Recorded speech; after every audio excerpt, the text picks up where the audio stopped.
বাংলাদেশি জাতীয়তাবাদ। এবং আমি যেটা বলি যে আমাদের এই অঞ্চলে যে হিস্টোরিক্যাল ইভেন্ট আছে 1905, 47, 71, এই যে আমাদের রাজনৈতিক ইভেন্টগুলোকে এক জায়গায় নিয়ে এসেছেন শহীদ রাষ্ট্রপতি জিয়াউর রহমান তার এই বাংলাদেশি জাতীয়তাবাদটাকে নিয়ে। এটাকে নিয়ে আমাদের আরো কথা বলতে হবে, গবেষণা করতে হবে, এবং আমরা যারা আছি বাংলাদেশের তরুণ প্রজন্ম, নতুন প্রজন্ম, তাদের কাছে বাংলাদেশি জাতীয়তাবাদের যে ধারণা, এই যে আমাদের যে এখন একটা স্লোগান আছে সবার আগে বাংলাদেশ,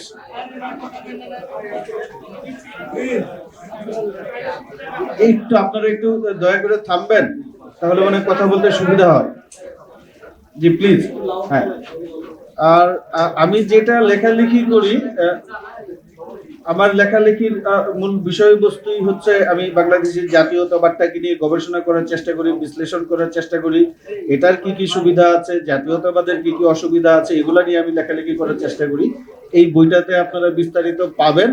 আমি যেটা শুরুতে বলেছিলাম, বইয়ের প্রথম অর্ধে আমি জাতীয়তাবাদের থিওরিটিক্যাল অ্যানালাইসিস, তাত্ত্বিক বিশ্লেষণ করেছি। সেই জায়গায় আমি দেখানোর চেষ্টা করেছি জাতীয়তাবাদ নিয়ে পশ্চিমে কিন্তু এক ধরনের নেতিবাচক ধারণা আছে। তো আমি এখানে প্রমাণ করার চেষ্টা করেছি যে জাতীয়তাবাদ কখনো কখনো আপনাকে ঐক্যবদ্ধ হতে সহায়তা করে, রাষ্ট্রকে শক্তি যোগায়, এবং বাংলাদেশি জাতীয়তাবাদ হচ্ছে সেটা নিয়ে আমি কথা বলার চেষ্টা করেছি। আর আমি শেষ করছি এখানেই। আমি শুনবো প্রধান বক্তা এবং বিশেষ বক্তার কাছ থেকে। আমি যখন লেখালেখি করি এই জায়গায় তো বাংলাদেশ জাতীয়তাবাদের বিষয়গুলো নিয়ে যখন আমি লিখি, আমি সারা দেশের মানুষ আমাকে অনুপ্রেরণা যোগায়, সবার দিকেই আমি চিন্তা ভাবনা করি।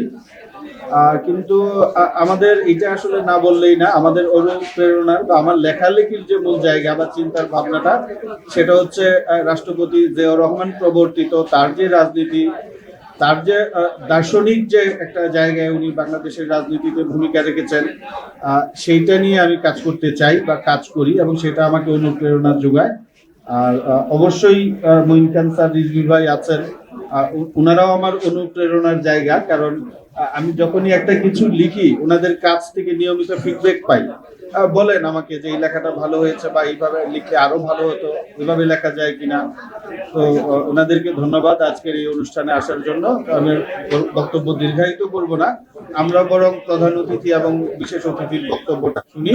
কারণ আমরা যারা লেখালেখি করি আমরা চাই যে আমাদের বই নিয়ে ফিডব্যাকটা কি, যারা পড়ছেন তাদের ফিডব্যাকটা কি, তাদেরটা আমরা জানতে চাই। স্যার তো শিক্ষকদেরও শিক্ষক, ছোট থেকেই স্যারকে দেখি, তাকে দেখে অনুপ্রাণিত হই। আর রিজভী ভাইয়ের রাজনীতি, ওনাকে দেখেও আমরা অনুপ্রাণিত হই। আমরা বরং আমি এখানেই শেষ করছি আমার বক্তব্য, এবং আবারও ধন্যবাদ 7ই নভেম্বর প্রজন্মকে, আপনারা যারা এখানে সমবেত হয়েছেন আপনাদেরকেও ধন্যবাদ। সবাইকে ধন্যবাদ জানিয়ে আমি আমার বক্তব্য শেষ করছি। ধন্যবাদ সবাইকে।